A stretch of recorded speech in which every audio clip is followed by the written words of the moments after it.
Yes, thank you very much, Nicola.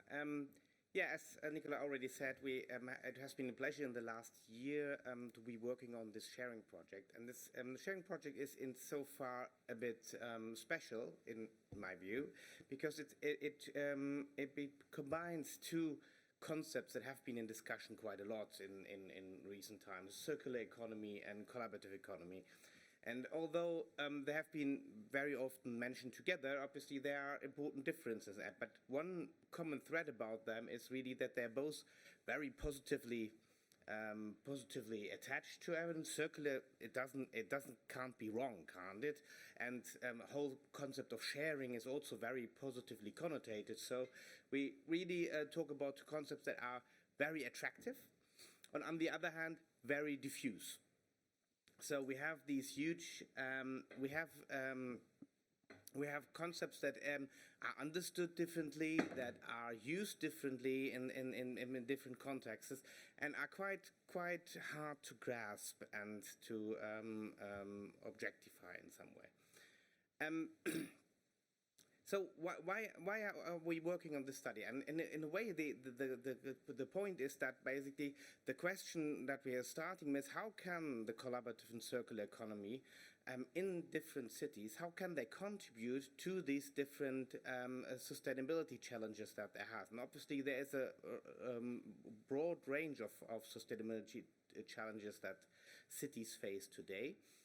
We have only a small subset here, but basically there is something about economic growth and social exclusion. So making sure that all the citizens benefit from economic growth, and that economic growth in the first case happen in the first year. There's also a lot of climate change and the environment. So improving the resource use we have heard about that enough on, and obviously the whole topic of energy transition is one important there. Then obviously the whole question of space use, and we have that this morning on. Jan Hake already said something about Amsterdam and how basically Airbnb totally changed the way the space is used. And obviously that's an important factor. So how collaborative economy uses space and basically by that has an impact on suburbanization, but also on quality of life in cities, is quite an important factor. And that has to be all put into context when demographic change is happening at the moment, and in terms of aging, in terms of migration, and the skills levels that are needed for future economies. And that's all. And in all those areas, both the circular and the collaborative economy were very often mentioned as being one of the topics, one of the ways of how these challenges can be addressed. And we had a version of that slide already on, therefore I won't. But the circular economy is a huge undertaking. It can affect a huge number of sectors, and in different ways, because it's sometimes on the design stage that it can happen. It can sometimes is about recycling and the use of waste. It is something about changing production processes. So it's a huge range of activities and sectors that go on.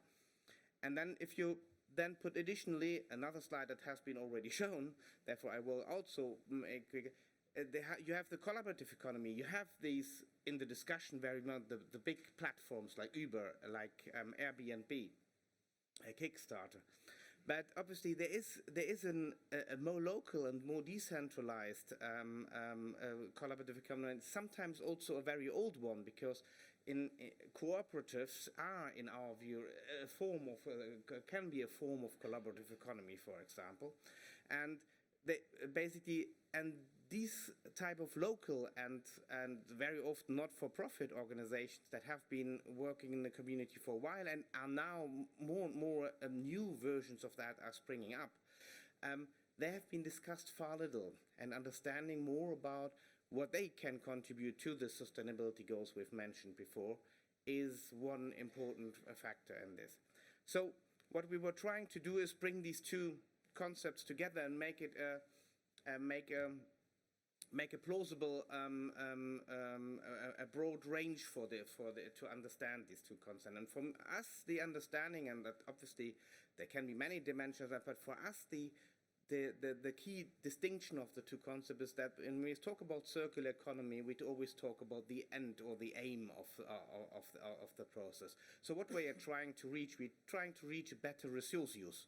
So keeping resources longer and higher value in the economic process, using less primary resources, making sure that less emissions come out of the resources that are not used anymore. And that's what the aim of everything is. While we are seeing the collaborative economy more as the mean. So organizing the process in a collaborative way.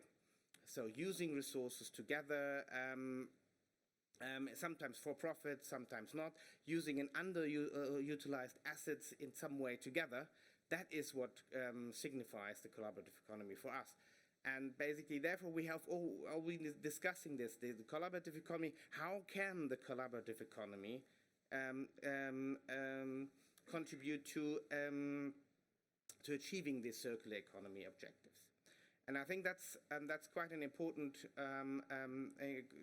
understanding. And by that, we're trying to basically help regions and cities to work with the collaborative economy. Because what we have been told in all our work and also before our work is that obviously these concepts are so broad that it's quite difficult to really operationalize that for cities and regions. So what can I do in my city and region to basically foster that?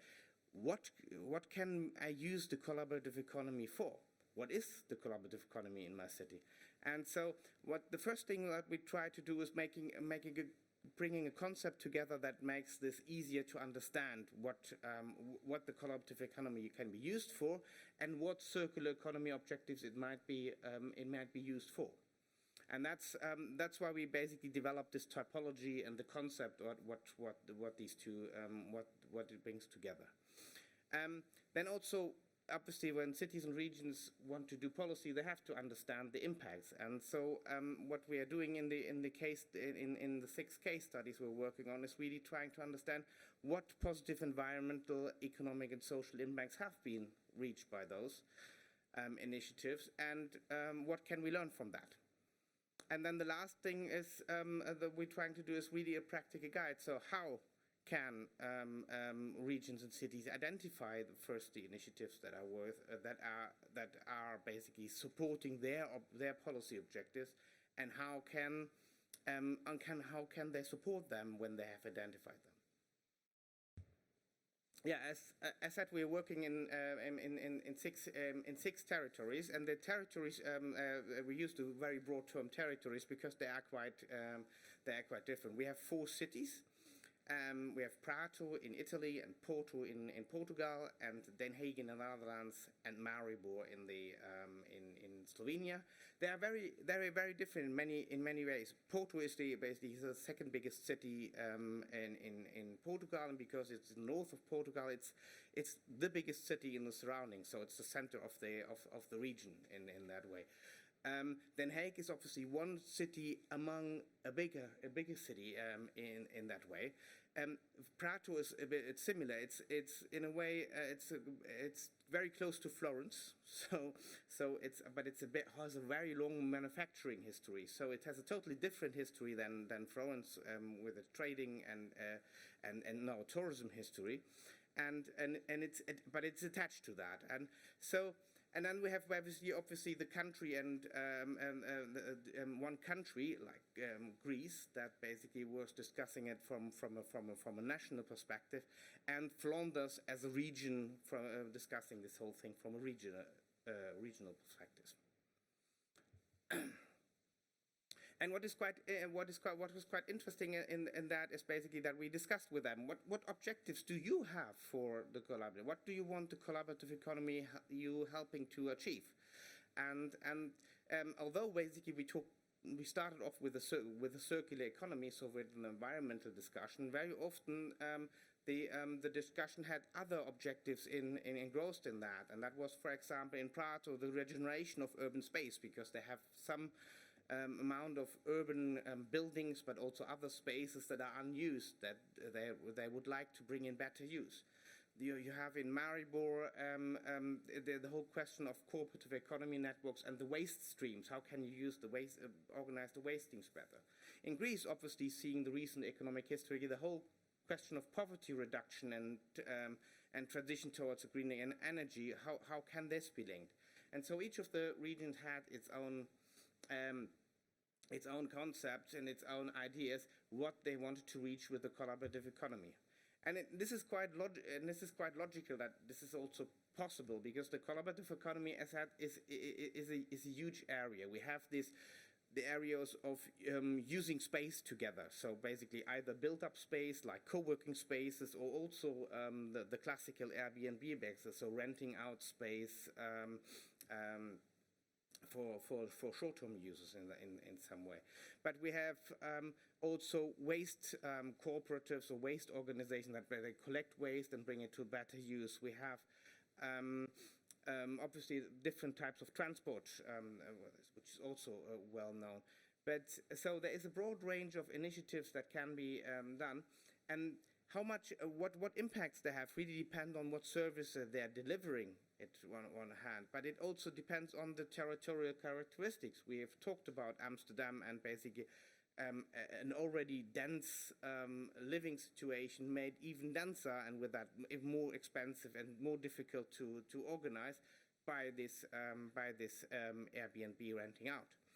And so in other areas that might be not a problem, because there's less density in the first place. And so the territorial characteristics in many ways influence that, and obviously the policy influence it all. And what we are trying to basically build up a model, a way of thinking, that how do you basically think through what an initiatives can bring you in terms of impacts, and what to do to help it achieve that, I think there are a few examples that I very quickly go through. It's basically, first an example is made in Warwick. It's in The Hague, and what it is a mixture between a co-working space and the repair cafe. And so what they're trying to induce and is basically repair, remanufacture, reuse of waste, and at the same time provide co-working space to entrepreneurs who want to try out certain things in this area. And I think they have basically, and they have been quite successful in many ways. So the resource savings of that is difficult to pin down, because every little project in this Made of Warwick has its resource use implications, but that's over quite a while. But obviously there is a job creation angle here. Basically, there have been 20 jobs have been created, while they are hoping to grow even further very soon. And obviously there have been many entrepreneurs coming from that, so it has been a bit of a spot for helping entrepreneurs along. And I think and this was also a big of a social impact. Basically, it is situated in an area which has a lot of people that have difficulties on the labor market, and by that, they're also trying to reduce social poverty. And I think the most important point here is that the way within this quarter, within this area of Den Haag, they have basically created a meeting space again. So creating where people come together, meet and exchange, and that has not been there before in that way. And I think that social cohesion, that meeting space, is coming up again and again. More in Maribor, for example, there is Robin Food, which is basically a food waste collector cooperative. They collect food that basically would have been thrown away by others, and basically sell it on to poor people in the neighborhood.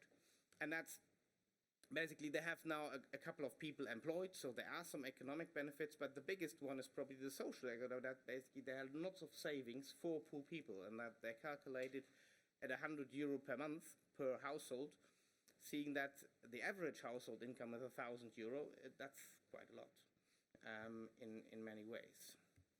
And then the third example is Horta La Porta in Porto, which is basically community gardens really in the middle of the city and very, very nicely located in this terraced way. And obviously, again, the same is that basically they're creating these green gardens, and that means a lot of households that wouldn't be able to afford a garden or house with garden in Porto, or would have to move far outside and create suburbanization to have it, can create it within the city. And obviously there are savings. There are some savings for the municipality because some bio-waste can be basically recycled through that. But there is also a huge quality of life impact in that, and also the savings for users due to the self-production of vegetables. And so each have very specific ways of improving social goals, improving environmental goals in that way. And I think, therefore, it's so important that basically we cannot provide a huge an overview on how all cities have to do that and have to look for those type of initiatives and only for that. This is just, in our view, not possible because each city, each region has very specific objectives and very specific circumstances to consider. And therefore, the first thing that we always say is basically you have to get to know what's in there, because collaborative economy, that sounds always so big, and especially if we talk about Airbnb, huge companies, the collaborative economy we're talking here about, these are a bunch of people that have started to work together on something. And so there's no way around getting to know what type of people you have here, what type of groups, what are they interested in, what are they doing, and what do you want to do in that way. Because if you don't get to know that, then you won't find the ones that you really should push in that way. And I think that's the biggest thing that has to provide. There are many ways of doing this. Very often we have thought about one-stop shops, that basically a group of people within the local administration that is responsible for, as a gateway for these social entrepreneurs, for these social cooperatives to interact with the city, because it's quite easy to get lost in the different departments of a local authority and in that way. We basically, but it's also it's a two-way process. So really understanding what type of people you have is another.